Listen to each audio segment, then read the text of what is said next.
let's jump right in. Let's do it. So I'll do a quick rundown of our rankings so far. Bottom of the list is Hotter Than Hell, the second studio album by Kiss. Number 5 is Rock and Roll Over. I can't be bothered to remember which number album that is. I think it's number 5. Is it number 5? I can't remember. 5. It goes 5. Yeah, the 5th. 5. It is. Album. Sorry, yeah, 'cause it's after Destroyer, isn't it? Yeah, 5th. Then the eponymous debut album, Kiss, at number 4. Number 3, Love Gun. Number 2, Dress to Kill. I don't know how that's number 2. I'm fucking clear how that's made. We were in a good mood that day. Yeah, it must have been. Must have been a good day. And number 1 is Destroyer. And, you know, you might be thinking, oh, Destroyer, it's pretty good. Must be pretty good. No, not necessarily. It's not an album necessarily we recommend because there is a threshold, there is a line. And so far, none of these albums have crossed that line into that territory of whether we would actually recommend any of these albums or not. 'Cause so far, we have not recommended or can honestly wholeheartedly recommend a single one. But however, perhaps this week that might happen. You don't know because we're going to be reviewing the first of the 4 solo albums by Kiss. Well, not the first. The first we're going to review. They were all released at the same time.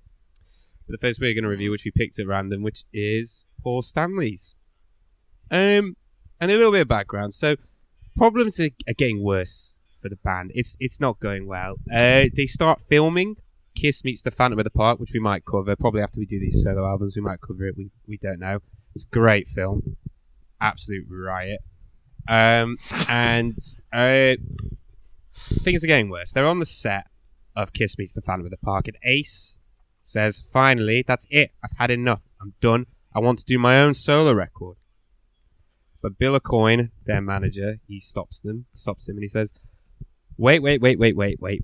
Don't leave the band, Ace. Go do a solo album. In fact, all of you go do solo albums to keep the peace. They'll all be released on the same day. They'll all have the same artist doing the front. They'll all be dedicated to one another. And Bill Aucoin, he envisions them all selling 1 million copies each, which is big. Yeah, big can we just talk about that for a second? I feel as though that it's quite ahead of its time, or in the sense that it feels very much like something we would see nowadays with like the MCU or something, where they're all different branches, but they all have the same marketing and the same sort of like front covers. So you feel compelled to buy them all. Like the for the 70s, universe. Very smart move. Yeah. Well, I was going to say, because obviously there's a sense of cohesiveness with them, like you said, like with your Marvel cinematic universe analogy. Sense of cohesiveness, they're kind of in the same canon, kind of sharing the same universe. And like you said, whether you think it's a good idea or a bad idea, I've never heard of anything musically like it before or since. So whatever you think of it as a project, as an artistic move, it's quite original, wouldn't you say? I've never. I mean, who else has done anything like it? I'm not saying it's good, but it's pretty original, right? Yeah, definitely. Yeah, I think it's that there's bands I like who I would like to hear this from.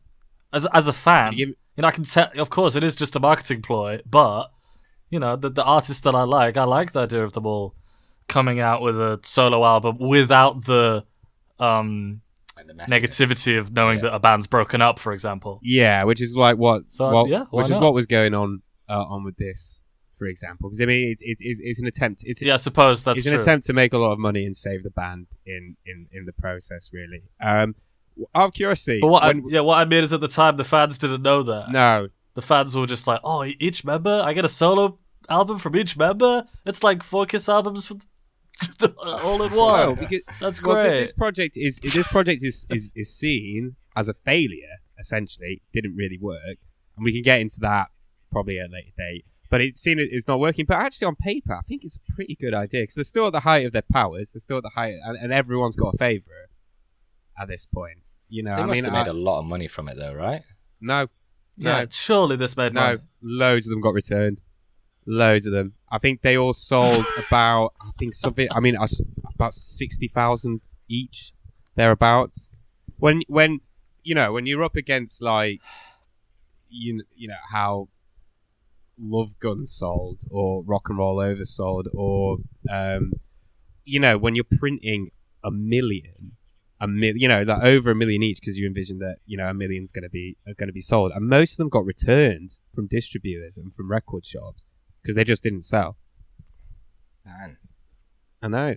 So I think they overshot. It sounds like they were just too optimistic. I think way too optimistic because they can't assume each fan, especially with the age range that they're probably going for, which, as I assume, I think I even read actually, it's getting younger and younger, the demographic. They're not going to have the money to buy 4 new vinyl records. No. That comes out on the same day. No, so essentially you're right, because essentially,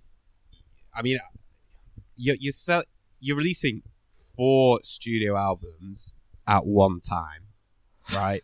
At one time, when the interest isn't, there is interest in the individual members. Everyone's got a favorite, right? Everyone's got a favorite, but overall, the overarching interest is in the brand itself. Like, I know I was singing its praises, saying it's a good marketing move. Like, there's loads of good aspects to it because everyone's going to have a favorite and stuff. But then, they're still only going to buy 1/4 of a product that you're still trying to shift. Yeah, I just think though, as a fan, I'm just talking about, put marketing aside, as artistically, I think it's kind of neat for each member of a group to at the same time drop a solo record. What? Like I said, bands I'm really into, I would totally want to hear all of them. I was going to ask you something actually. When you said there are bands that you like that you'd want to see that from, can you give me some examples? I'm just curious. They Might Be Giants, but there's only 2 members, and they've kind of given me that actually because they do have side projects. That's a bad example. I don't know, but Boards of Canada. If both of them dropped a solo album, I would so go and listen to both of those. Yeah, that's a good shout. Instantly. Yeah, that's a good shout. I think that But let's get. I think if he was like Paul's. No, I know. Yeah, no, go on. Slipknot. Imagine if all 9 members dropped a fucking solo album on the same day. Even the percussion. I would want to hear every single one. No, I think you're right. Yes. No, I think you're right. Like, that'd be amazing because I want to hear Chris Fenn's solo album. No, what would that be? No, I think you're right. I think for me, it was like if it was like, I don't know, like Paul's Boutique era Beastie Boys would be pretty fat. Yeah. If they did interesting 3 answer. solo albums each, that'd be pretty wicked. It's hard with bands though because it's like, I know you gave Slipknot as an example, but in like a band setting, if it was like, I know you get like having an example like Meshuggah, like I love Meshuggah, but like, do you want to hear the bass player make a solo album, or maybe you do? I don't know. That's it. With a lot of bands, the power dynamic is quite interesting, quite different. So that usually there's 1 or 2 members who really shine. And so we don't know what that bass player album would sound like, and the drummer album, like for most bands, that would be very interesting to hear how the drummer would lead Kiss the is band. perfect for. Yeah, exactly. They fit. That's why the example that I gave was like a rap group, like a hip hop group. You could do that with bass. Yeah. Hip hop lends itself better. Well, they had it happen. It's basically what the Outkast. Yeah, it's what Outkast did on their last album. Basically, that's this essentially. It's just sold as one album. Yeah, better. And well, I don't know. Actually, I don't know. Collated, all 4 albums might be better than that Outkast album. You never know. Anyway, let's see. We'll be the judges of that. They, like I said, they dedicated each album to each other, but according to Stanley, Paul, who we're going to be covering, they didn't wish each other any good luck whatsoever.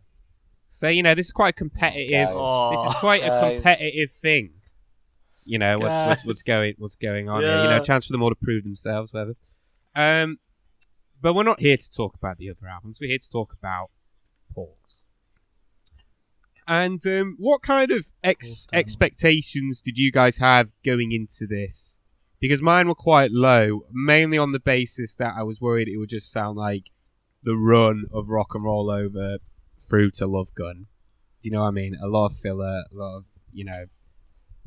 50s rock and roll shit, that sort of thing. What were your guys' expectations of it?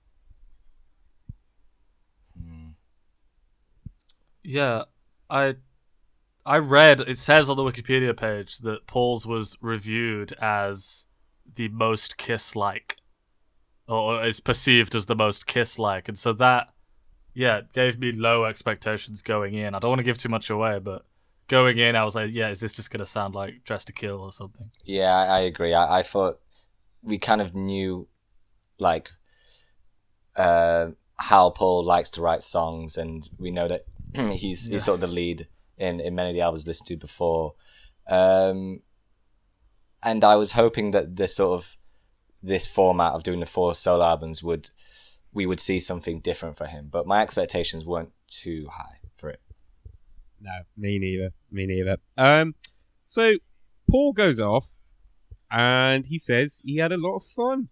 He didn't want to stray too far from what Kiss did, but it was great to be surrounded by talent, as he put it, with no tensions and no egos. He demoed a lot of the tracks at Electric Ladyland Studio and then went to New York to finish them. However, he wasn't keen on the sound he got when he cut them in New York. So he went back to Electric Ladyland and instead finished the demos, which he preferred. He liked the raw sound of it. So he went back to finish them. Now, this surprises me quite a bit on listening to the album, that it came from demos, because we'll talk about the production later. Yeah. But that does shock me because, production-wise, don't want to give too much away. It's all right. It's not too shabby. It's pretty good. So this is actually quite a personal album for Paul. The song Hold Me, Touch Me is about his then girlfriend at the time. The song was about being away from her and hoping she was thinking of him when they were apart. However, most of the songs are about another girl who he was also seeing at the time, who was with someone else. He begged her to stop seeing him, and he got a bit of a rush from being in that love triangle dynamic, and eventually she caved and said she would leave her partner for Paul. However, according to Paul, this completely killed any sort of heat from the relationship, and that without that chase, there was nothing in it. What dick? What knob? What bell end? Come on, Paul. Big old bell end. Massive wanker. I guess he was pretty young. Was he? How old do you think he was at this point? That's a fucking good question. Mid to late 20s, right? At this point? I don't know. Was he alright? Doesn't fucking matter. Anyway, what dick? Doesn't matter. Yeah. What dick? He's a dick. Yeah, that's not a good look. It's not a good look, is it? And also, he started when he because that song "Hold Me, Touch Me" is quite this sort of. I mean, we'll get into it later, but on the surface of it, it's kind of meant to be this sort of tender love ballad, and the rest of it's just about he essentially having an affair with this woman who was in a partner, and he basically destroyed their relationship, and then decided he didn't want to. So he's not really qualifying why he's written this ballad for his girlfriend. Anyway, it doesn't matter. It speaks for itself. I didn't know any of this. This is tainting my view of the album. I know it changed. Not nice. It's so sweet on it. I read this after I reviewed it, so I don't know. I don't know. Maybe it will come into the conversation as we start discussing it and going through it. But yeah, what a bell end. In any case, he released it in September 1978. It reached number 40 in the charts, and it was the third most successful, at least commercially, of the solo albums. Say second to bottom. Right. Second to bottom. Yeah. And let's talk about the cover.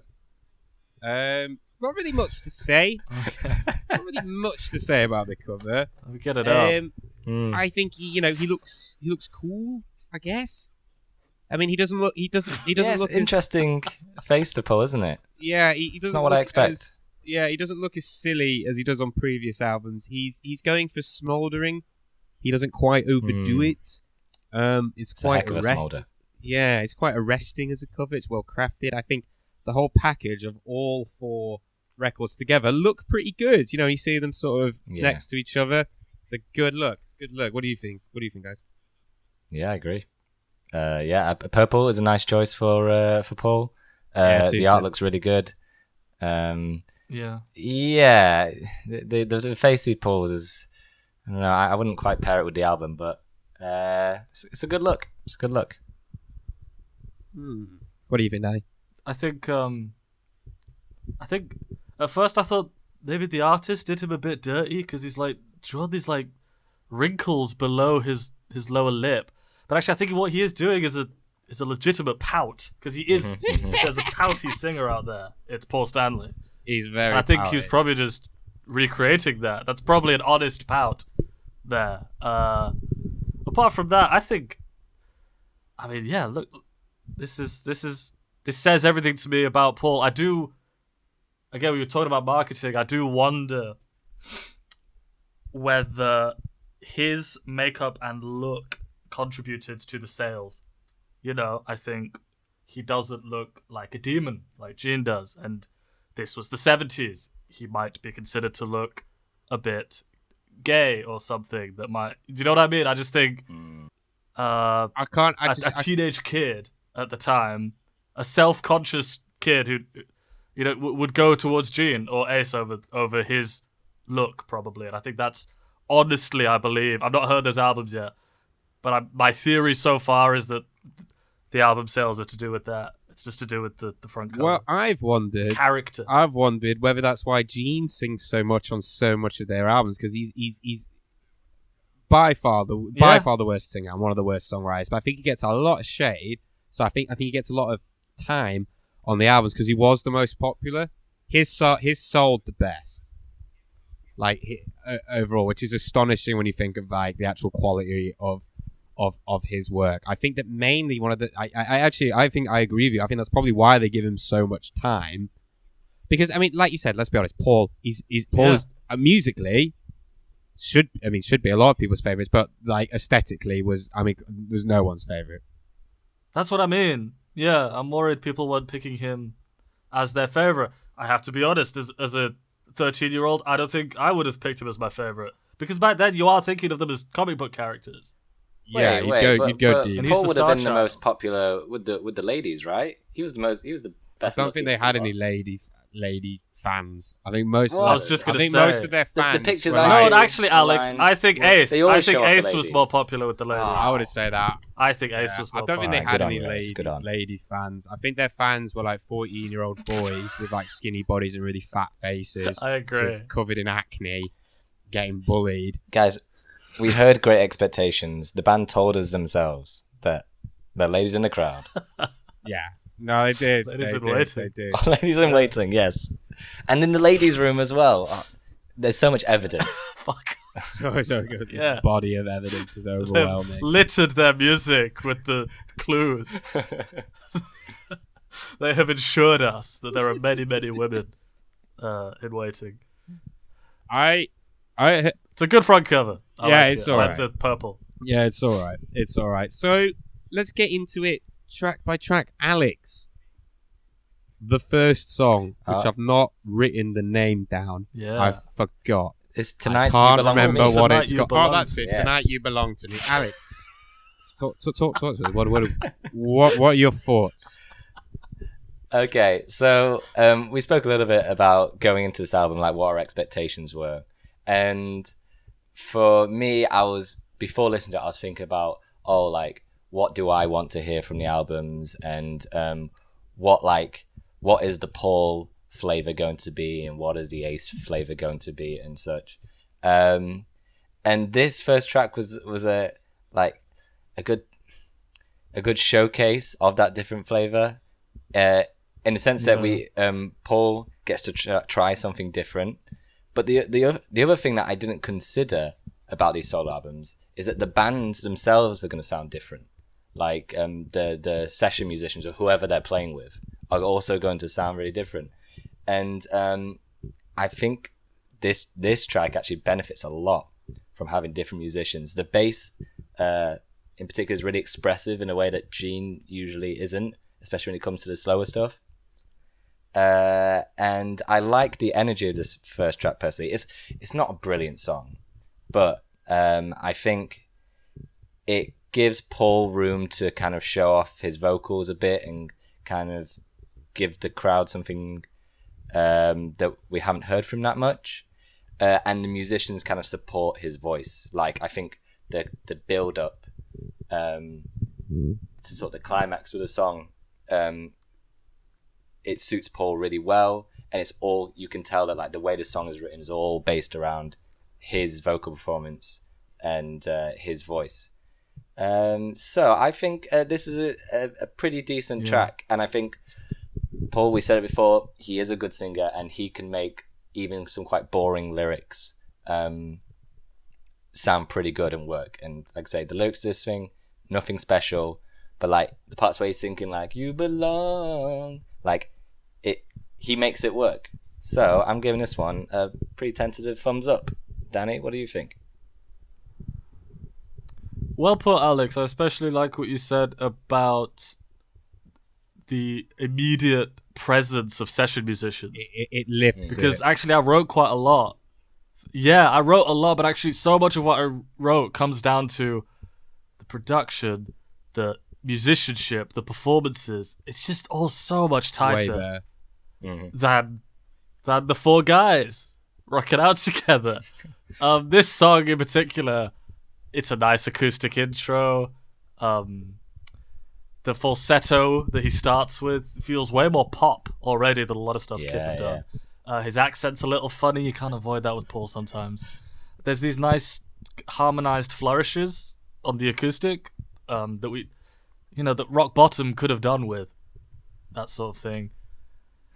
There was this little bit of "oh for fuck's sake" because you just knew the electric guitar bit was going to come in that kind of "now it's time to rock," but it is a good riff, and it's exactly more of what Kiss should be using. It's that building off of Love Gun sort of riff. Yeah. It's a good riff. And even, I think, their next whole album together, if I'm not wrong, there's a song on this. I don't know if I should say the name, but I think they reworked a part of the riff to the chorus of that song. It's a very similar riff. It's when it goes da da da da da da da da da da. That is a chorus to a song that's coming up later. Alexei, you might know which one I mean. No. Okay. Maybe. Sure know something. I'll have a think. Sure know something. It is sure know something. Yeah, it's not the next album. I think it's the album. Oh no, it is. It is the next album. No, it's not the same. Dynasty. It's Dynasty. That one's off. Yeah, it's similar. Yes, definitely. I think it's on. Yeah. Anyway. This would be one of the better Kiss songs. That's how I felt about this. Yeah. It's bigger. It's not blowing my mind, but it's heavier. God, the guitar solo feels so much more modern. I put modern in quotation marks because it's like kind of 80s modern. Yeah. Than any of Kiss's stuff. The whole thing sounds more 80s, and it's not usually really my thing, but it is pulled off well, and it fits the style. The lyrics are kind of dumb and sexist, like faux grandeur that Paul especially loves. That kind of, we're having sex! Like, that's this big, important thing. You can't get away from that, though. That's just part and parcel. You can't, you're right. You just got to accept that that's the reality. Is it, Alexei, I read, but I don't know how strong his presence was. I saw Bruce Kulick in the credits. No, it's not Bruce. It's not Bruce, it's his brother Bob. Sorry. That's all right. Bob Kulick. I misread it. Bob Kulick plays on this album. Yeah, Bob Kulick plays on it. Are you telling the truth? He has he's got a brother called Bob. There's Bob and Bruce. Who also is a session guitar. They do tours together. They call the brothers Kulick. Really? Serious. Yeah, that's so good. Bless him. Yeah, wait, should I know Bob or Bruce Kulick? You should know Bruce. Bruce comes in. I know Bruce Kulick. Bruce comes into the equation later. Well, exactly. That's why I thought, okay. It's not. Well, Bruce. I apologize to anyone listening. I did not mean to to run anyone's name through the dirt, and Bob can play. Bob, I'll say that much. Bob can play, and he can give his brother a run for his money. I'll even say that on this track especially. What do you think, Alexei? well, I think you're both pretty spot on. I think I agree with like pretty much everything that you've both said. I think that in terms of their tracks, and they do have a trend of doing this, of songs that start acoustic and then get heavy. So you got like your Black Diamonds, your Rock Bottom, and I Want You. Mm-hmm. This is like the second best out of all of those. I think the transition doesn't sound particularly awkward. I think it flows together quite nicely. The beginning feels like an intro. Do you know what I mean? Where in other cases you're not quite sure. Like, you know, like for example at the beginning of I Want You, that doesn't necessarily feel like an intro. It doesn't feel like it's setting the tone of it. You're kind of like a bit confused about where it's actually going. So yeah, I think it's got a nice acoustic intro. It sounds very lush, very ethereal. His vocals sounds like I said, like a lot better on this. Like on they sound a lot better on this acoustic part than they have on other acoustic parts. There's kind of like a nice dynamics to his voice, which is very, very expressive. You know, a lot of peaks and troughs, which is nice. It's a good riff. Like, it's a great riff, and he does a lot more of this moving forward. It's kind of like the minor power chord big riff, which is very, very hooky. Like, you can sing along to it. It's a riff you can sing along to, which is nice. The verse is quite meandering, but it kind of lays the pace for the chorus, which is okay. And also, you know, like the verse is kind of meandering, but like he does do a lot with it and a lot on it. Like he tries to get the most out of it. You know, I think it's a platform for the vocals. I just kind of wish they'd just been a little bit more melodic and a bit more chord variations. The keyboard in it fattens the sound out quite a lot. Like it sounds like, you know, quite a, I don't know, just like a jam band jamming. There's a lot of chemistry on this. Like there's a lot more chemistry on this than there are on most Kiss albums, which is crazy because it's session musicians and him. Session musician. Yeah, like you know, and he sounds very impassionate. He sounds like he means it. The solo is great. It's very, very effective. The outro is cool. Yeah, it sounds like a bunch of really great musicians playing well. And like Danny, you made a really good point, which is it sounds contemporary for the time. This is the only time, bar like Destroyer, who I just thought, actually, no, this sounds like something that could be released at that time. And even the guitar tone sounds better. It sounds heavier. It sounds crunchier. It's nicer. Yeah, no, it's good. It's good. No, it's good. It's a good tune. Yeah, I like it. Anyway. Track 2. Yeah, thumbs up. Track 2. Move On. Alex. What do you say? Move on. This one, right?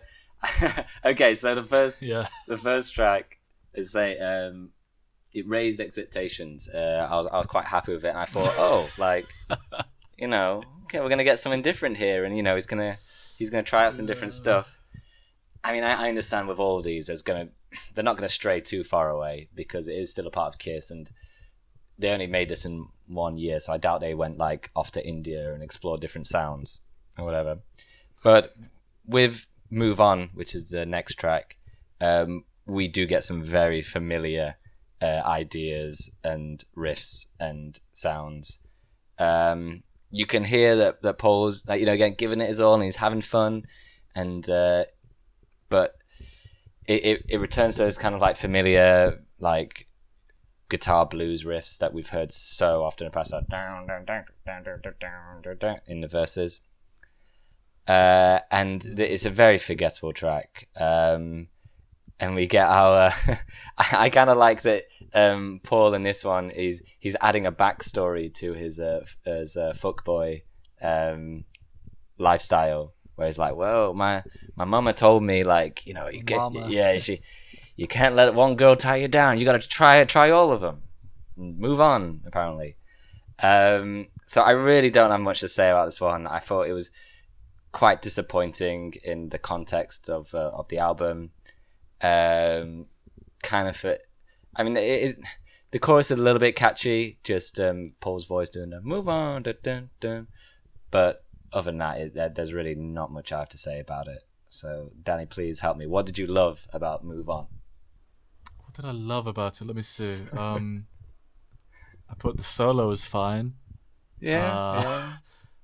I put, although I don't love that kind of unnaturally reverberant 80s style of mixing, it does fit Kiss better than the 70s sloppy style. Yeah. Just having big drums and stuff just suits Kiss better. Again, it's a shame it's this type of song.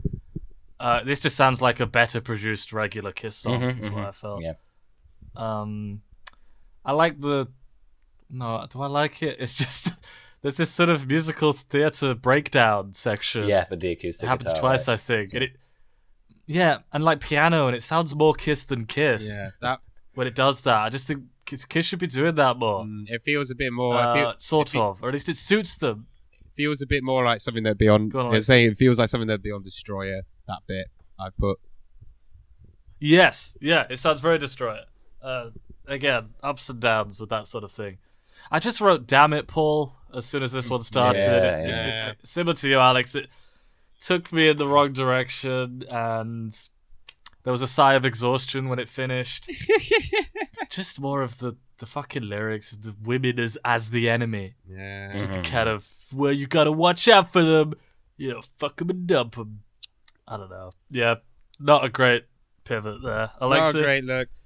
Yeah, I mean, I put that it's kind of the same old Kiss shit mostly. But it does sound tighter. There's a lot more chemistry.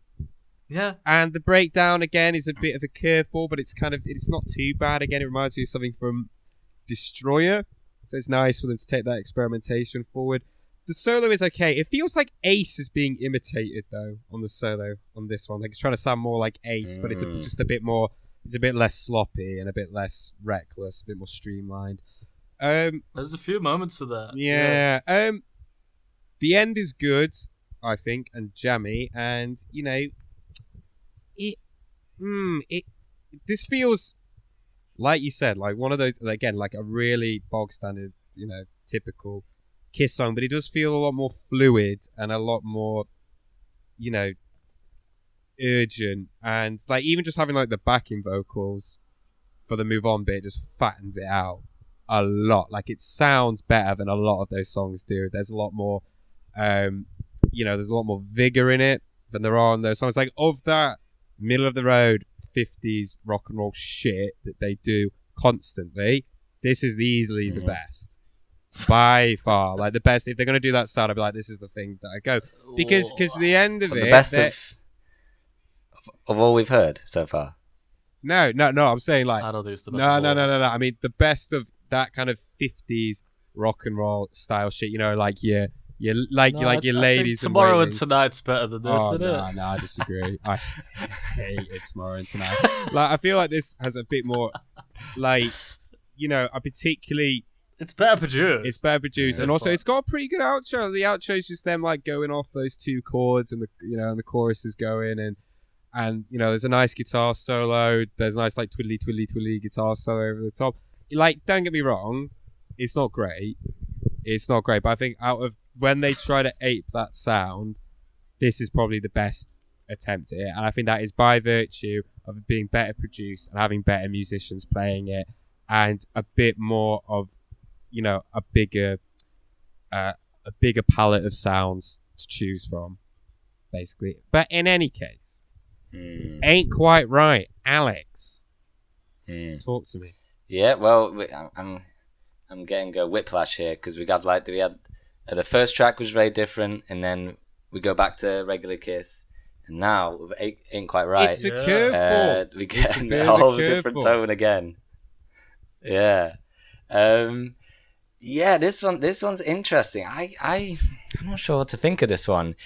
First thing I'll say, I can totally imagine with this one that like Paul was given like the reins to the whole studio and all the musicians, and he was sort of like going around to each musician being like, and I want you to play like this. Yeah, good. And then like he goes over to the guitarist and just give me someone a little like, I can just hear Paul sort of have it like messing around with this track. As the song goes, I I think the musicians play really well. Like the session musicians, like the bass and drums are very subtle, but like they're quite effective. And again, like with the first track, those musicians you can see are giving space for Paul to do what he wants vocally and to like sort of flourish vocally. And again, like the first one, no, I don't think it's a brilliant song. This is a sort of track I kind of wish we had on previous Kiss albums. Something where, you know, how many of those albums do we listen to where we were exhausted with how many of those heavy riffs, sort of like constant party rock songs, we were getting back to back. And something like this would have been really, really welcome, even though I don't think it's the most brilliant song. Yeah, I like the different guitar tones used in this. Like we get a few different textures all built on top of each other, which we don't usually get with Kiss songs. And it's not the most memorable track, but I like that we're hearing this. Like this is what I want from these solo albums, to hear all four of them try different stuff and to see where their strengths and weaknesses are. Yeah, exactly. Danny, what do you think about that?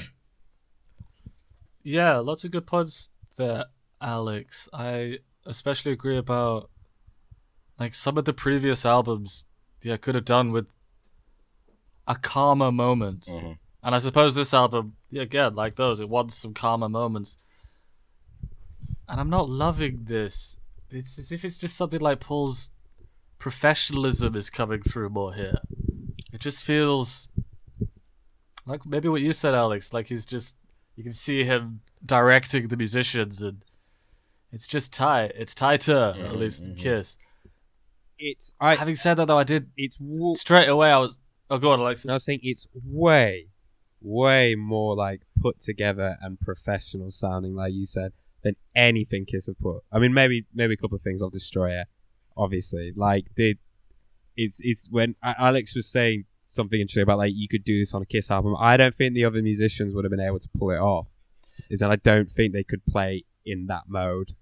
Yeah, he's trying to do. I can't imagine Peter Criss playing that drum bit. You know what I mean? Just a really like simple part. I could not imagine it. Yeah.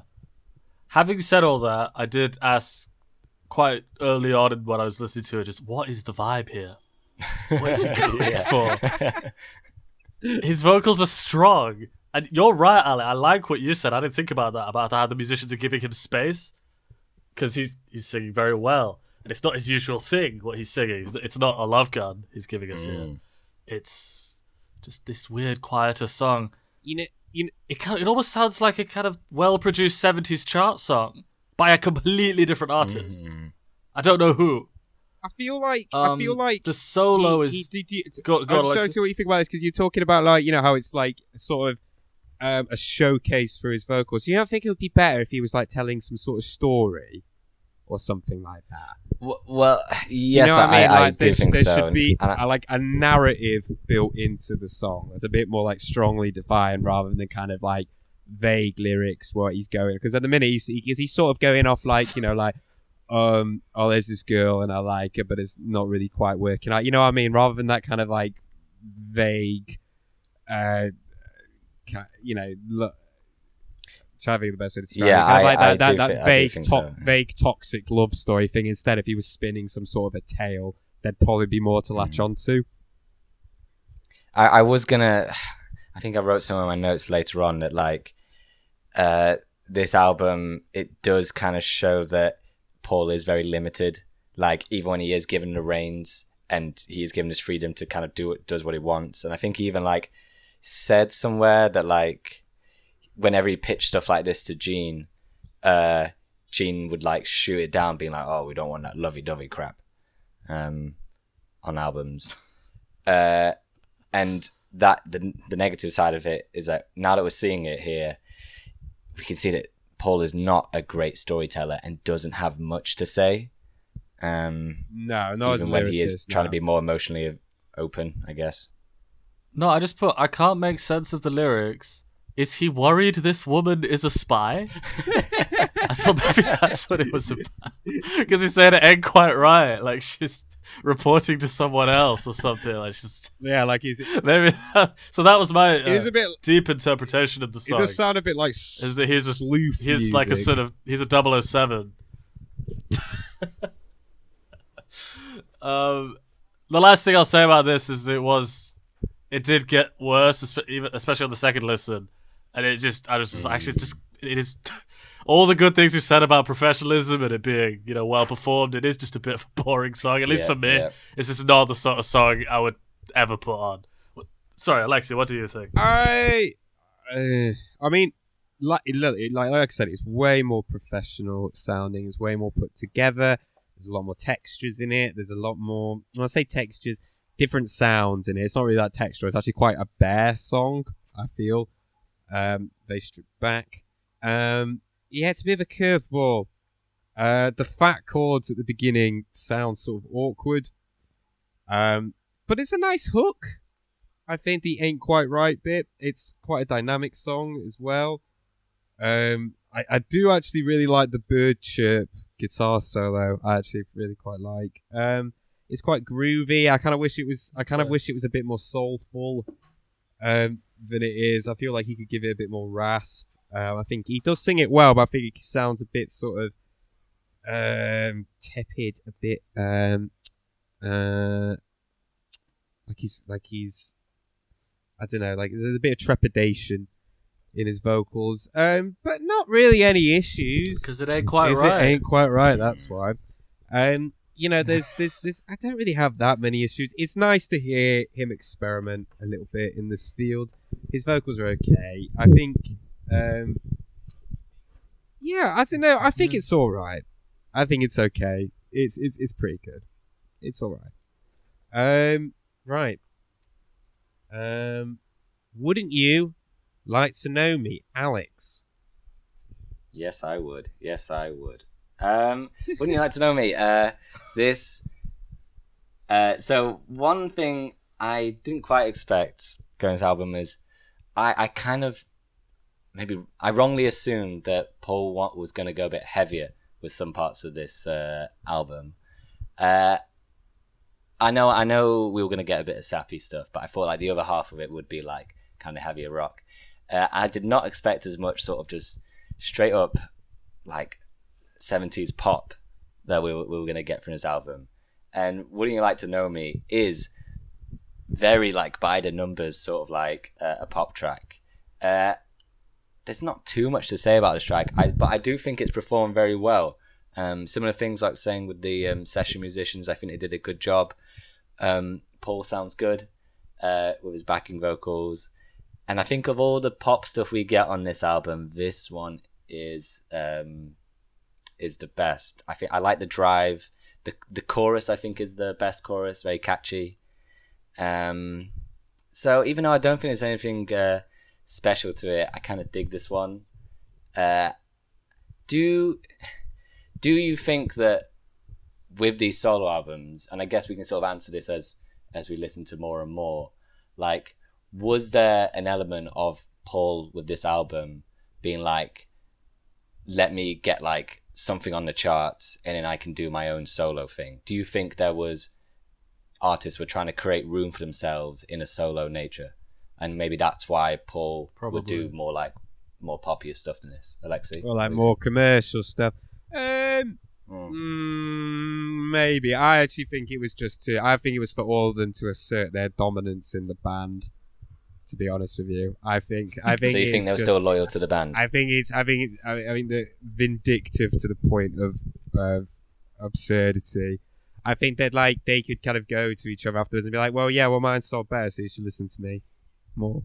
I think that's probably a big part of it. As far as I'm aware, I don't think any of them really had any interests in that problem, because I think they recognised the gravy train that Kiss had sort of become. So I don't think they really wanted to like stray too far away from that. It was more to like, let's separate the men from the boys sort of thing. I don't think so. Although, there were singles. There were singles released. This album's got a single off it. I think this should have been the single. I think the single they ended up going with was completely wrong. This should have been the single. But yeah. What did they choose? What did they choose? They chose one that we'll get to in a bit. I'll tell you when it crops up which one they chose. But it's I don't know. Love and Change. no, it's not. No, it's not. Okay. Mate, that should have been the fucking single, and this or that. You know, I mean, we'll get to it later. No, the one they chose is just it's so fucking ludicrous. It doesn't, but actually, it does fit. Okay. It does fit. Actually, it does fit into Alex's hypothesis that maybe he's trying to go for more. Maybe might have been trying to go for more of a commercial pop song in order to branch out, because it is probably. It fits into that quite well. Actually, it's got me thinking. It's got me thinking. I think if this wasn't the single, then that's clueless. Well, hang on. You've got me thinking something else now. I'll bring it up when we get to it. But yeah, that's interesting. That anyway. I don't have. Sorry. What else do you want want to say about the track?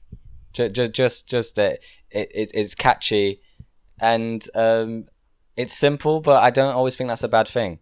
Danny? No. This is my favorite song on the album, and one of my favorite songs we've had in the whole discography. I knew it would. Fuck yes. I knew it would. I thought I knew you'd know it, Alexei, man, because I put, shit, these vocals. And fucking so quickly we get the 4 chords. It's the first time they've used the 4 chords. And this is proto Bon Jovi, this is proto pop punk, this is proto Taylor Swift, great, man. Yeah. This is pop music. It's just, there's not an out of place minor or blues note inside.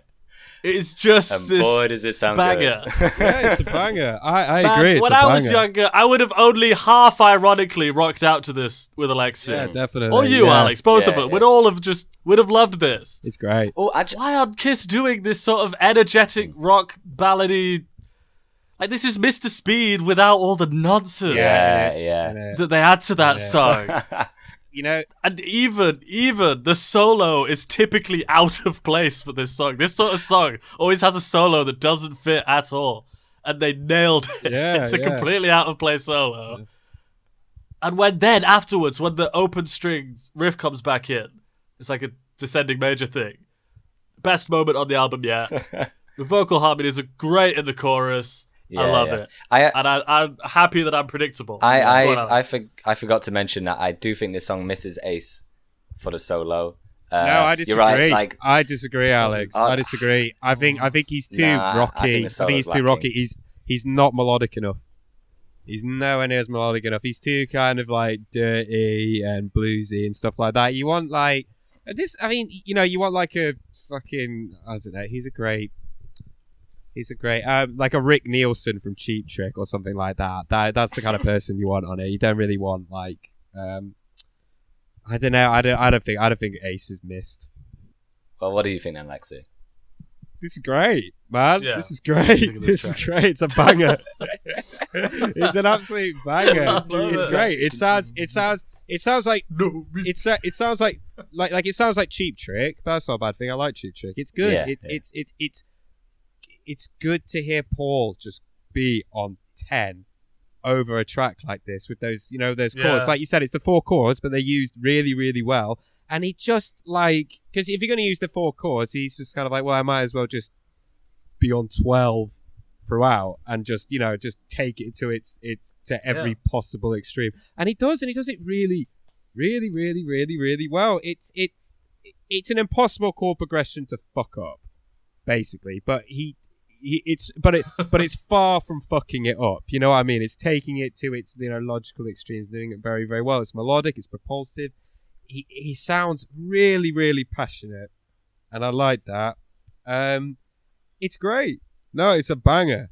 It's a banger. It's power pop. It's just really, really, really good power pop, and he sings it great. It's great. I think vocally, again, this is like Paul.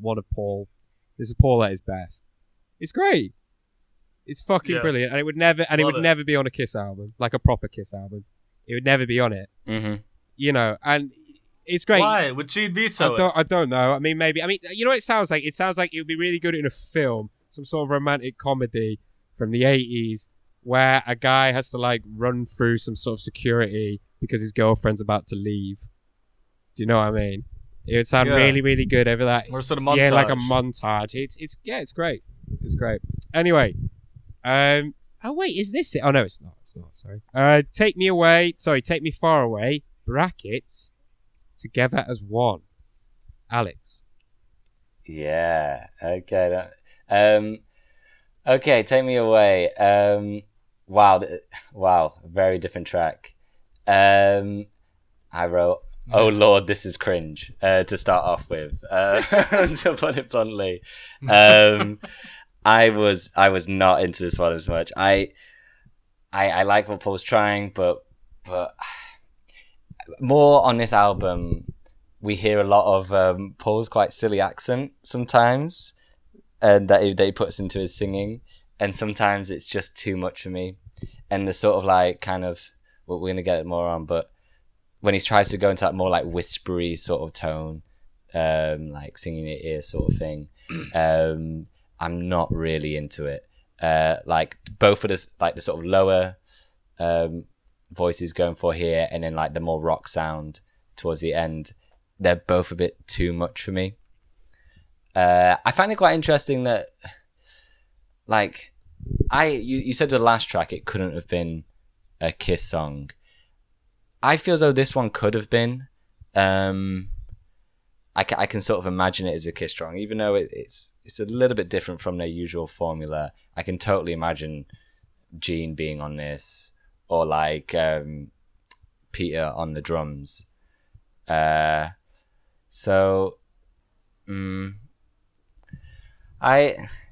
wasn't quite into this one. I quite like the groove of the guitar solo later on in the track, and as it builds, you can hear that like all the musicians are getting into it, and Paul is trying his best. But I think this one is a miss, kind of tonally. I don't quite get what Paul is going for with this one. And again, similar to that first sort of track, like Danny was saying, it's just a lot of like, we're having sex, yes, sort of thing. So I don't know. I haven't got that much to say about this one. It just didn't work for me. Danny, tell me I'm wrong. I'm afraid I can't. I agree with most of that. It's again, I wrote a lot. After a while, I couldn't think of anything to write for a while. Yeah, I struggled. But most of what I wrote, again, it's like a few other tracks. So I'm just kind of reiterating that, you know, the production and the performances, the musicianship are all at a higher level. Mm-hmm. And I'd say even with this one, the like the songwriting, he's aiming for a higher level than what Kiss tend to do when they're together. But I don't think it's a hit, especially when it all comes in. It's a bit, I put stumpy. Like it's just kind of rambly when it's kind of like don. It's just aimless, perhaps is a better word. I just don't think it's really going anywhere. And there's some very busy, but I quite like these kind of long drum fills. There's a big one before the guitar solo that I quite like. Yeah, I thought the drum fills were really good towards the end. Yeah, they work. Yeah, can I go back even to the what guitar you're saying solo? About, I was sorry, Danny, about what you're saying about. Oh yeah, go on, Alex. Yeah, some song that this is like we said earlier. This should have been one of those songs where Paul can really showcase who he is as a songwriter, and like Alexei, you were saying earlier about telling a story and like telling different parts of a story, and we don't really get any of that here. So even though it's sort of a different flavor to it, Paul doesn't really show off as much as he maybe should do on this track. Yeah. I get with Paul, there's always points for effort. I feel, but that doesn't always manifest in a fantastic song. He gives us some raspy highs towards the end, which we always love. I hoped I'd like the solo more, especially because I thought it was Bruce Kulick, but I wasn't digging it so much. Again, but also actually, the mix. There was there's this weird phasing effect in his vocals that makes it sound so small to me. I feel they're trying to make it sound so big, and it just goes on a bit. I'm not into it. What do you think, Alexei? I think the acoustics sound pretty good. I think I like the phaser sound as well. The verse for me does create a sense of urgency, which is good. But then the chorus comes in, and the slap back reverb he has on his vocals in the chorus just does it no favors at all. Like the chorus should sound bigger than it does, and it just doesn't. Like it's not bad necessarily. It just doesn't sound effective, you know. And it's weird because he had backing vocals at his disposal, and this is where he should be using them, just to pull it off better. Like the musicianship is pretty great. I think everyone's playing pretty good. It's just not executed great. Like the middle eight is cool, but when it does come back to the chorus and the chorus comes back in, there's just no punch. It's not a satisfactory conclusion. But to be honest with you, the songwriting in its conception, I think, is actually kind of on point. It's just not executed particularly that well. And like you said, Daniel, there are some good drum fills. There's some decent drum fills at the end, which I think work quite well. Yeah, that's me. It's all right. Alex, what did you think? What did you think of It's All Right? Yeah, we get similar to what was it? Wouldn't You Like to Know? We get another kind of more poppy cut from it, which, you know, I appreciate, and I like Cheeky Paul, and he performs quite well.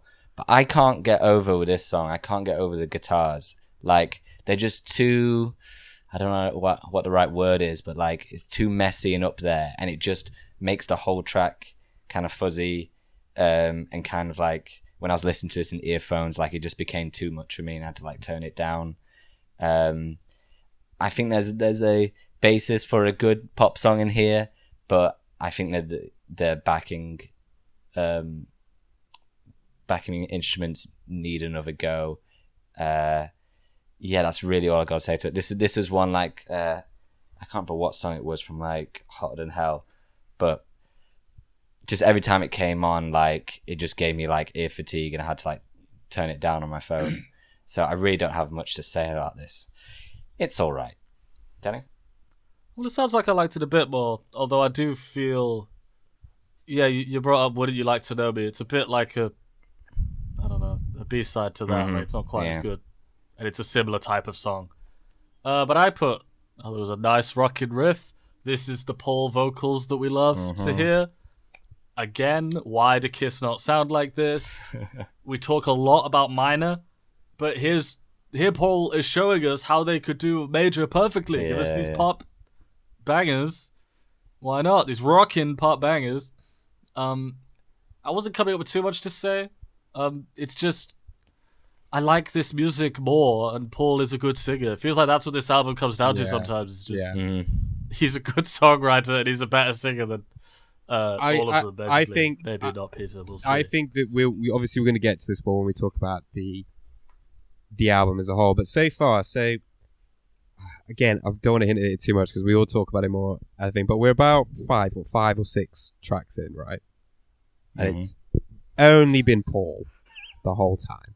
There's been no Gene, even no Peter. And bearing in mind that, you know, Peter might have one or two songs, but Gene has a lot of songs on an album. And already the overall quality of this album, because he is not anywhere near it, because Gene is not anywhere near it, taking up a whole chunk of the track listing, is a lot better.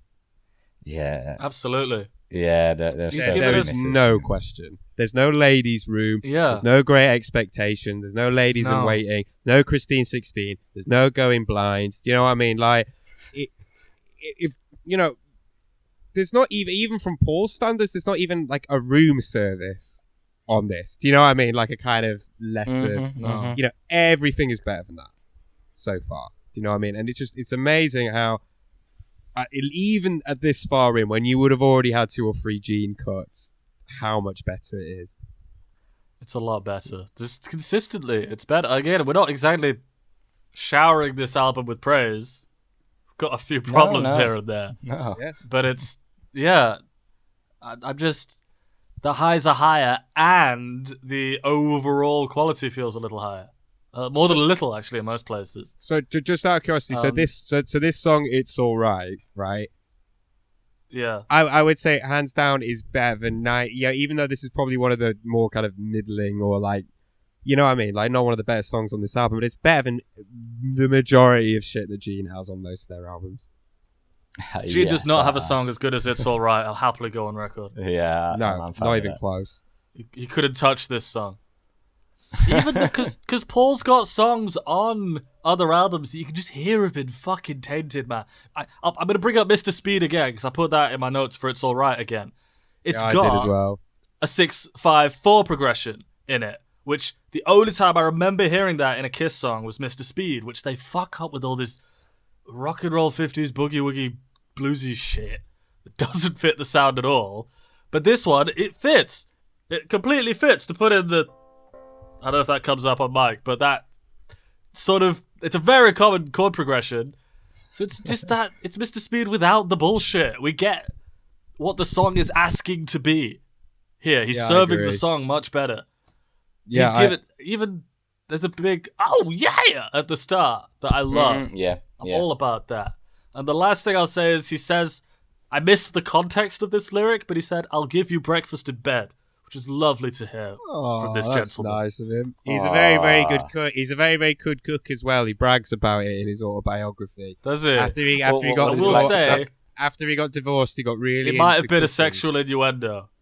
Oh yeah. Sorry, I just ruined it. I ruined it. Sorry, but Alexei, no. What's he good at cooking? He's talking about noshing him off. What's he good at cooking? At one point he says he says something like his sea bass became the thing of legends. Okay, well, Alexei, what do you think of this track? I agree. I think it's a good hard rock song. The refrain, the minor refrain that you were talking about works a lot better than it does in Mr. Speed, purely because it just happens more often and it doesn't have all the guff surrounding it, like the all the 50s twiddly guff, you know what I mean? Comes around a lot more often, says a lot more to, it's not overdone, it's perfectly balanced, but it's just, it's nice to have that. It's nice to have that to look forward to latch on to. It's good.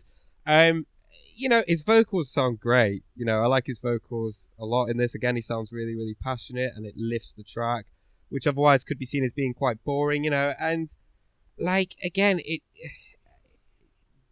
is that 50s jammy shit, but again, with that refrain, with that melodic minor refrain, it does lift it quite significantly. It's all right. Like I said, if this had been on a Kiss album, it would have been one of the better ones on a Kiss album. If it was on Rock and Roll Over, it would have easily have been my second or third favorite on Rock and Roll Over. So if this is like an acid test for that kind of generic middle of the road shit that they do, this and Moving On, or Move On, so whatever it's fucking called, if either of them had been on like a previous Kiss album, they would have been a lot better.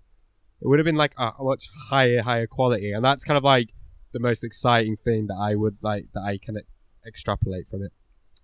Anyway, Hold Me, Touch Me. This is what they released as a single. Is this the single? This is what they chose to put forward as a single, which is actually interesting because I think it fits in with your hypothesis, Alex, about maybe they were trying to, maybe they were trying that more commercial flavour. But actually, something hit me when you brought that up. Is it trying to ape Beth? Is he trying to do a Beth? I was just about to say that. I think because they did have commercial success with that, didn't they? Yeah. Fuck yeah! It just made me wonder that actually, is he actually just trying to rip off? Because that's pretty fucking shameless.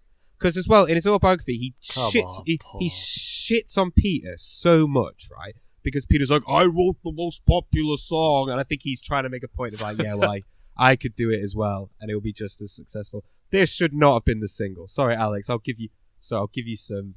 I will give way to you, but this should not have been the single. Absolutely. Yeah, ridiculous. So disappointing. Anyway, Alex, it's a bad choice. Bad fucking choice. It's obviously trying to ape Beth, and it just does not work. Anyway, sorry. I'll get to my thoughts in a minute. Alex, what do you think? No. Yeah, I wrote here that it sounds like they're going for like a Beth sort of vibe, and Paul sounds very precious on this song. He's so sweet. Sweet, and this is the one where Bless him. I kept on giggling, just like hearing his accent, where he's just like, you go. He sounds like he should be. He sounds like he sounds like he should be naked, sitting in a clam, like a giant clam, Yeah. when he sings this with loads of flour, like with his finger over. Like, ooh. He's adorable. Yeah, it's really adorable. However, It's fucking rubbish. Unbelievably cliche and generic. I mean, I'm pretty certain at the time there were so many tracks like this, and Paul adds nothing of his own style to this song. I gave points to Beth that like the fact that it sounds as though it was coming from like a rock star, like in the sense that he's talking about from like being with the band and like playing with the boys, and it's like, I can imagine a member of Kiss like saying this to one of their partners. But I can't imagine this coming from Paul. Also the Beth, Beth's trying to be sad. That is essentially quite a sad song. This is trying to be sweet and sickly. You know what I mean? Yeah. And it does not come off. Yeah, so I'm disappointed in that sense that this feels though it could have been sang and written by anybody. And I say I want more from Paul. Like, I think Paul has potential and songwriting, and we don't get it here. And then like the instrumentals, I understand it's like the style of the time, but especially towards the end, it's just not my thing. I think like the guitar, like that sort of like guitar tone sound at the end, it just sounds like ass, and just no, you know what I mean? No, just that sort of like very trying to be like sweet sounding guitar solo to like send you off to sleep or whatever it is. I'm really not a big fan of it. This one, I don't want to give it a thumbs down because it's poor Paul crying in his heart-shaped bed. Wait! Yeah, but he was got to give it a thumbs down. Yeah, but he was knobbing this other woman the whole fucking time. Like, he's writing this like sickly, like love song. Oh, woe is me when we're so far apart. And he's banging this other woman that has a partner, destroys their relationship like a psychopath, and then like this, like it shits all over it. Hold me, touch me. It's like okay, someone go. All right. I tried to keep a very open mind, and at the start, I had a kind of feeling of sure, why not? Give us this. I wrote, yes, Paul, please take me away. I was all ready. Very quickly, I just couldn't help thinking, and I don't mean to sound mean, but this should have been given to Peter. And even to Peter, I don't want to typecast Peter, but he'd have sung this better than Paul, and it should have been his song. Yeah. Likewise, it's just, it sounds like a credits song, like the song at the end of. You could put this at the end of a 3 Men and a Baby film. I think Michael Bolton should have sung this. Yes, good shout. This is a Michael Bolton song. It's in every way. Huge Michael Bolton song. It's just really not my thing. I think you said that too, Alex. It's not my thing. Mm-hmm. And whose this is maybe my biggest criticism of this album, is that a few of these are worse on subsequent listens. I think it's to do with I was comparing it to Kiss less than I was the first time around. Okay. And so it loses the effect of it just being like, wow, this kind of like, these guys can play better than Kiss, or it sounds better produced than Kiss, or whatever. Or there's just no Gene. I'm just kind of taking it more as a song. And so, yeah, not my thing. Alexei, do you love it, or do you love it? I have no fucking idea what's going on. I haven't got a fucking clue. It blindsided me that much. I mean, I don't know. This is the worst thing on the album. by far. Like the chorus, like the chorus is death. It really is death. It's really sickly and horrible. And you keep saying like it's not your thing. Whose thing is it? Like, you know, like I said, the spotty 14-year-old boy's not going to listen to this. Again, I think Joe just think it was a stab at, like, again, trying to ape Beth. And yeah, that's it. I think it's quite a cynical exercise. And yeah, no, I don't like. I think it ends really clumsily as well with the guitars. It ends really, really clumsily at the end. No, not my thing. It's not good. Anyway, Love in Chains. Alex, talk to me. Yeah, I just had a quick look at Hold Me, Touch Me, see how well it did well in the charts. And, it did not do well. It did not do well. Said failed to chart. well, actually, no. Chart I don't think it failed, did it? I thought it got to number 40. I'm looking at the US Billboard. It got to 46. That's pretty wide. Almost poor. Almost. Yeah. So not in the top 40. But that made that. Okay, yes. Love in Chains. Okay. What do I really like about this song? The intro and the beginning guitar lick and bass sounds really, really good. This is a great start to a song. Let's get into it. Similar to what was the second one? Move On. This is the one where I was like, oh, well, this is very familiar territory for Paul, especially the lyrics. He goes back to very kind of Dress to Kill era, Hotter Than Hell, like just very strange metaphors talking about women and just speaking very vaguely about a woman he's maybe attracted to. But it doesn't get in the way too much. The only problem I have with this track is I don't think the chorus is very good at all. There's just not enough to it. And just the whole stop-start. Okay, we're going to have a falling out. Chains. Well, the chorus, I feel as though the chorus is lacking. And then they use it later as a fade-out. And I don't think it works at all as a fade-out to a song. Like, that sort of like stop-start sort of chorus, it just doesn't work as a fade-out. And I think the momentum just doesn't work. However, I think the instrumental section is pretty great, and I think this is an awesome solo. I thought this was maybe the best guitar solo of the album. Maybe. Yeah, I agree. So familiar, but some good parts. As I say, I'm not a huge fan of the chorus. Danny. Man, you've been reading my notes. That's like, yeah, absolutely. I'm afraid it looks like we're both gonna fall out with Alexei because I'm not into the chorus at all. But straight away, I was very into this sort of lickage that we were getting. It's that fast kind of. I love the busyness in the riff. Sounds very heavy.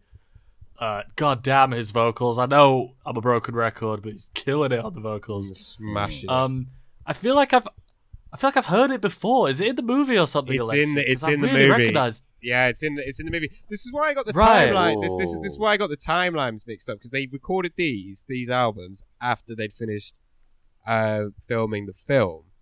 But then there's a sound. But then they must have like as they were editing it, just used tracks from the albums because this song's on the film soundtrack. Yes, you had heard it before. Because I really reckon I feel like we were making fun of it when we saw it. Like we kept singing this or something. I don't remember. Yeah, we did.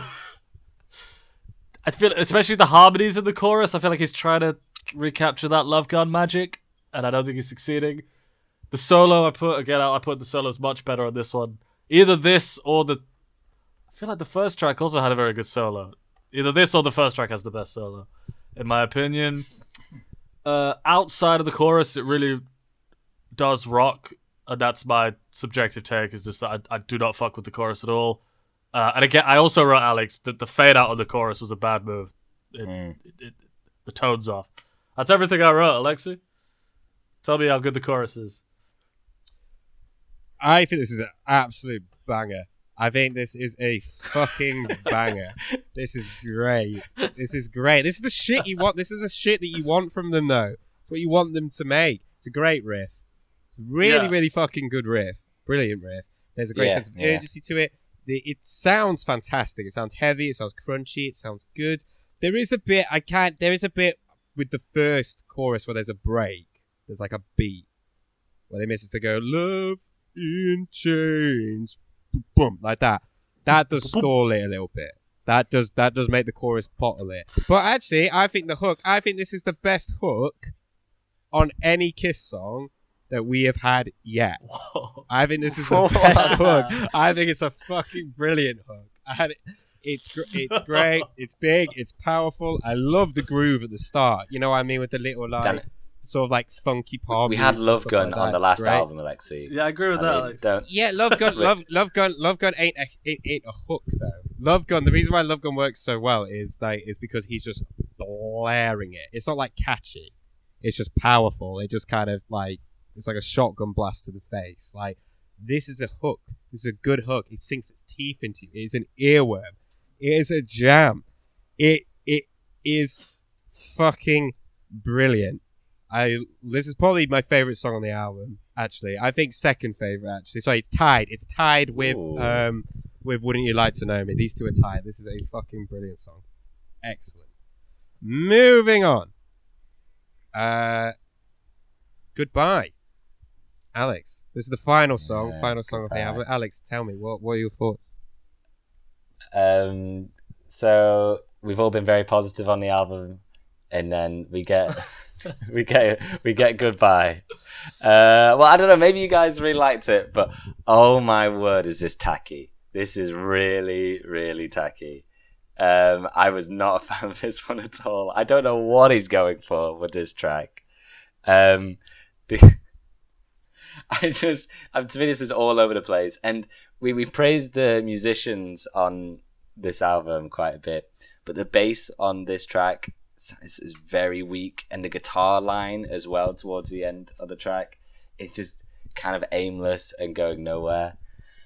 Also, I just think it's just a very funny song to write, especially for a solo album, like the sort of like the whole goodbye, we'll meet again sort of thing. It's almost like a freaking plea to his fans to be like, oh, don't worry, we're gonna have good music once again. Just wait it out. Like, don't worry, I'm gonna make a solo album again someday. I didn't write very much on this one because every time I heard it, I just thought this one is so all over the place and tacky. So, Danny, help me out with details here. I'll say some nicer things about it. I think you're right.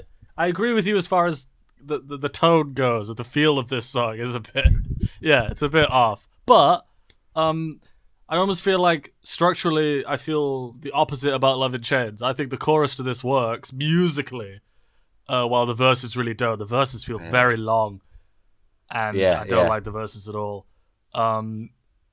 It's got a nice opening riff.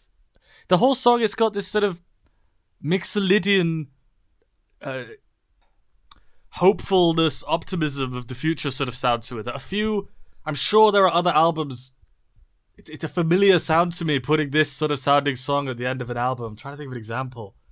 I can only think of Making Progress from Flashy by Electric Six, but that's a very different type of song, actually. But just, I don't know. It's that kind of It does sound like a "We'll Meet Again" sort of song, especially with the lyrics.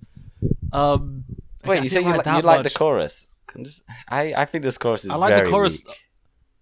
Okay, no, but I like the chorus musically. I think lyrically, no, I'm not into it because he's just okay. You know, he's just that whole what you said. It's like a plea to his fans. I don't like a lot of the words. I wrote a quote, "Ain't it funny how we win but we lose?" A lot like this. And it runs throughout a lot of his writing. Which one of you was talking about how this does kind of show his abilities as a writer lyrically? Well, yeah, maybe I mean, we are both, a bit lacking. We, as a lyricist, 100%. Yeah, I mean, he writes about 3 topics, essentially. Yeah, but here he's really putting his lazy pretentiousness on display. I think. Yeah, that's like kind of he always like tries to go big, but he never like is specific with anything he writes. So it's always just like this big thing. It's like, oh, isn't it great, guys? Just also just whatever. No, at the end of this song, it's one of the last fucking lines of the songs. He says, "I'm on the run," and suddenly, much like which song was it? Ain't Quite Right. I suddenly was like, oh wait, is he trying to make a narrative at the end? Suddenly, is he singing from the perspective of a fugitive? Is that what this song is about? I guess not, but it just feels like he's quickly trying to make this song mean something that isn't just, completely nebulous and random and just about vibe. I've spoken too much about it. Generally, I agree, Alex, about the feel. I just think it's got that hopeful end of album feel that you don't always hear, and it kind of works. I don't mind. I think there's worse songs on this album. Alexei? Okay. Yeah, I think it's good. I think that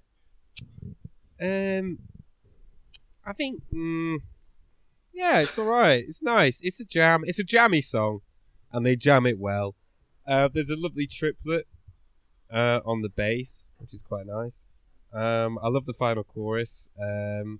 It kind of makes me think of Kiss to Come, because there's a lot of stuff in the 80s which sort of apes this chorus that they're going for.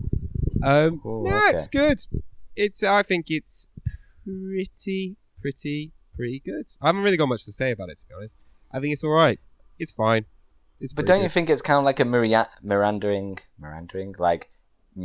sort of track? I did say it loses momentum in the verses. A grasp of it. 100%. It loses momentum in the verses, definitely. But I think it's alright. I think it's okay. Again, it's a zillion times better than half of the shit that's on most of the albums up until this point. Yeah, I still agree. You know what I mean? That, yeah. Like Gene couldn't touch this. Gene cannot touch it, which is what brings us on to what we think of the album as a whole. Now, in my opinion, this has the best production, possibly even better than Destroyer in places, because Destroyer's going for a different. Absolutely. I think Destroyer's going for a different vibe. If you're going for like a heavy late 70s rock records, this is better. This is better than Destroyer. It's a lot heavier. The musicianship is just light years ahead. This feels like an actual hard rock band, and this with chemistry, which is the opposite of a lot of Kiss records up until this point. Like, you don't miss any of the members at all. Maybe Ace a little bit. I think, Ace would have maybe done a nice solo there, whatever. But no, but I mean, yeah, but at a push, well, I'm saying at a push, you might miss Ace. But for the most part, you can do without him, because Bob Kulick's a really good guitar player. So it's not like you're going like, oh, Ace would have done that better. It's like, no, because what's already there is great. Anyway, and Paul sounds fantastic. On most of these songs, he sounds great. And I actually feel that, for the most part, this is actually him pretty much at his best. It doesn't feel thrown together. To me, this doesn't feel thrown together. It feels it's quite varied, which is nice. There is hard rock, but there's also power pop. There's also bluesier moments. There's a fucking orchestral ballad. Despite that, though, even though it does feel quite varied, it never feels like it strays too far from the point where it loses consistency. And there's still those 50s rock and roll shit on there, but much less. But a lot less, exactly. A lot less. Yeah. Two songs. A, be that with Dress to Kill.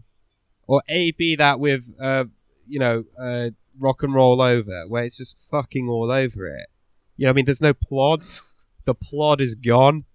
There's no plot. The things that annoy us most about it are not here on this album. There's no Gene. There's no plot. There's no 50. There's only two 50s rock and roll shit, and comparatively, compared to on the rest of the albums, they're of a much higher quality.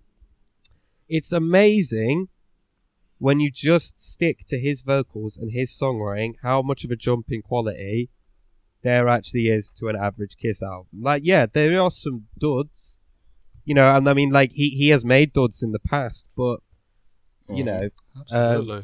He's absolutely made duds in the past, but he is on form. So I think the best way to put it, he is on form, and it's worth remembering that he has written pretty much all the songs we have liked by Kiss. So to hear him, delivering relatively consistently is nice to hear. I mean, this for me is the most enjoyable listen so far as an album from front to back. Like, I was quite surprised how much I actually liked it. I would put this at the top, I think. Like, Destroyer maybe has some good highs on it, but there's also a lot. There's Great Expectations. There's fucking God of Thunder. There's something like Sweet Pain. There's a lot of fucking guff on it. You know what I mean? I did this consistently from front to back is a much more enjoyable listen and is a much higher quality than the rest of the albums we've listened to. Yeah, and I might even go as far to say, like, okay, if you like 70s hard rock shit, yeah, you might like this. Do you know what I mean? Because there's a lot of diverse sounds in it. Yeah. Those are my thoughts. This goes at the top, and I might even recommend it to someone that was interested in that, just kind of generic 70s hard rock shit. I'd be like, and if they were interested in generic 70s hard rock shit, and we're like, what about Kiss? What would you recommend from their back catalogue? I might go as far to say as well, Paul Stanley's solo album from the solo album collection. It's got some pretty good stuff on it. Anyway, what do you guys think? Wow. Alex, what do you think? Yeah, like, kind of what you're saying. I knew there was going to be consistency from this album. But one thing I didn't expect was how Paul going solo would actually add variety to the album, which is really bizarre. Like, the fact that compared to the other albums we've listened to, like, there's, yeah, like you're saying, there's a good deal of different sounds and genres from here, and they don't all work. There's a few tracks in here that I just don't think are that great, or are kind of lazy. But there's Alex. There's nothing. But I can happily listen to them. Really shit. Yeah, like you're saying. There's nothing on here which is really shit. Nothing on here is going anywhere near the bin. Yeah, nothing is going I anywhere agree. Fucking close to the bin. There is nothing on here which you would go, that is I mean, I don't know. Hold Me, Touch Me is it comes close. Do you know what I mean? But I feel that's more bewildering. I feel that's more bewildering and funny more than it is shit. Like, it does. No. It's not going anywhere near the bin. It's just ridiculous. Yeah, I was saying that, like you said, Alexei, this was an enjoyable listen. It's not bad work. Like, I could play it from start to finish, and there was no, like, moments we've had before where it's like, really, I had to really, like, slog through the track. Or I wasn't, like, reaching for the skip button. I am disappointed with, like, I wanted a bit more, like, sort of interesting songwriting, like, especially lyrically from Paul, as I want this to be his moment to sort of tell different stories and to give a different perspective. That's my main negative with the album. But, some tracks they're rocking and they're popping, and so that's true. I think I'm with you, Alexei. We can probably put this on top of the list. If someone was like, I'm kind of, interested in listening to a bit more like 70s, 80s hard rock stuff. I'm quite interested in Kiss. Is there anything from Kiss you'd recommend? Would you recommend this? That's the criteria, basically. I would be okay, like, recommending this to them. I will say there isn't, like, one track where I'll be like, oh, listen to this, like, if you're really into that sound. That's what's really missing for it, to, like, recommend it being like, whereas, like, at least with Love Gun, I could have been like, there's one track in it that's amazing that you've got to listen to. This one doesn't have that high standard, but in terms of, like I was saying, just it fits the time very well, and I'm sure if, like saying, if somebody wants that sound, then this, I think, hits all the criteria quite well. So yeah, whereas whereas the other records, there is a flat rule almost of under no circumstances would I recommend this to anybody. Do you know what I mean? I mean, Yeah. maybe not alive for me, because I think I probably would recommend alive, but we don't count that. With this, there is definitely criteria, I think, that would match where you'd go, yeah, you might quite like it. There's some good stuff on there. It's pretty consistent. I think if you're interested in that sort of stuff, yeah, you should give it a listen. Well, I don't know. Maybe my bar is too high for a recommendation, but it's the closest so far. Danny, what do you think? I think it's interesting that it seems like all three of us kind of convinced ourselves that we had reason to be a bit cautious going on this album, when listen to what we've been saying on every single album. Yeah. You know, we've been sucking Paul's dick non-stop, especially in comparison to the others, and yet it's as if we also were victim to the marketing and his image not being quite as cool, maybe. His makeup is just that lame. I guess. It's just... I do wonder if it wasn't for his makeup, his campness, and the fact that I think people thought he was gay and it was the 70s in it, he would have been able to drop the band and pursue a solo career. And it would have been much better. I believe that, yeah. I think... Out of curiosity, if you viewed this without the context of the band, like you saw the cover and the makeup, let's say he was a solo artist that had makeup like that, and, and was making this kind of like hard rock sort of stuff, well, how would you think your relationship with it would be like? I think I would have been disappointed because I would have wanted the music to be more out there to match that sort of look and that like flamboyance that he's going for. But I don't know. That's a tough question to answer. I just wouldn't have listened to it when I was younger, because I would have listened to Gene Simmons' album. Even if there wasn't the connection, I'd have gone to bands that look like that. The image was, we have to be honest, the image is very important, especially when you're younger. And I'd have liked the same songs, I think. I'd have... It played me when You Like to Know Me. I'd have been into that. And just listening to this album, it does just start to feel like, is Kiss just listening to... when I listen to Kiss, I might just listen to three goobers ruin Paul's songs with shit suggestions and rapiness. And look, Paul's got his level of rapiness, but he doesn't write Christine 16 and stuff like that. And so... No, you're right. I wonder if part of the... He is so hampered. He is so hampered by the other members. It really feels that way. Especially hearing this album. Because, I mean... Go on, Alexei. Well, I'm just saying that, this is an okay album, right? This is okay. This is all right. This is good. It's fine. It's okay. It's good. It's a good album.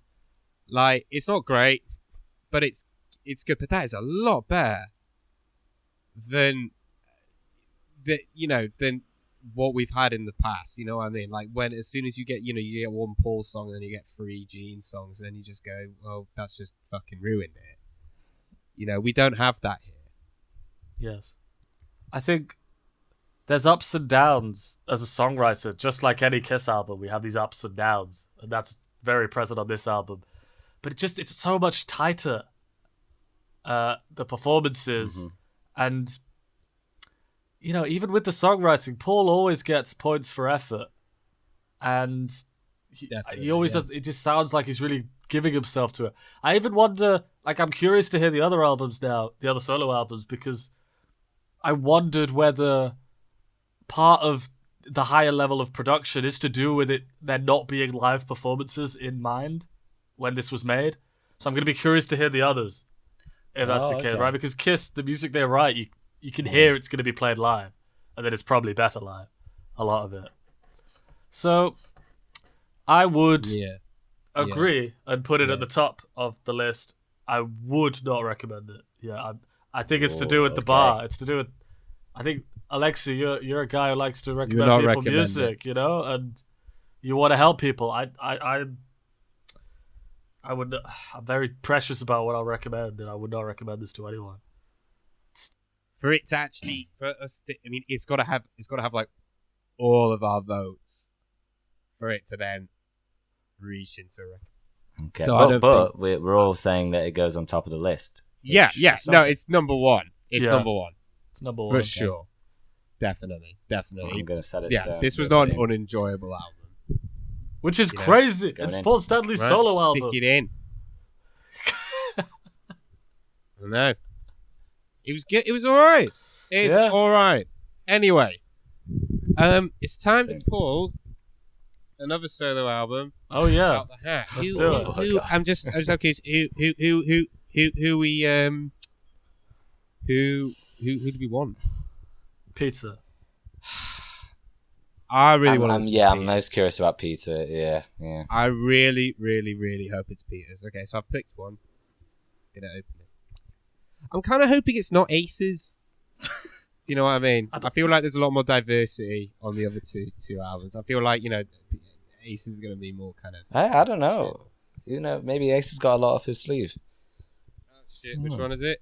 Oh, it's Peter's. Yes. Hey, all right. Yeah, fuck yeah. We got Peter's. So just to preface it a little bit, sold the worst and was very, very poorly reviewed when it came out. Yeah, that's what I understand of it too. I find that hard. So we've got that. So we've got that to look forward to. Yeah, no, not. But yeah, that's it. Thank you very much. What should we sing? Should we sing "Wouldn't You Like to Know Me"? Yeah, let's go for it. Wouldn't you like to know Wouldn't me? you like to know me? Wouldn't you like Wouldn't to know you like me? to show me? Wouldn't you like to show me? You You can. can. Done.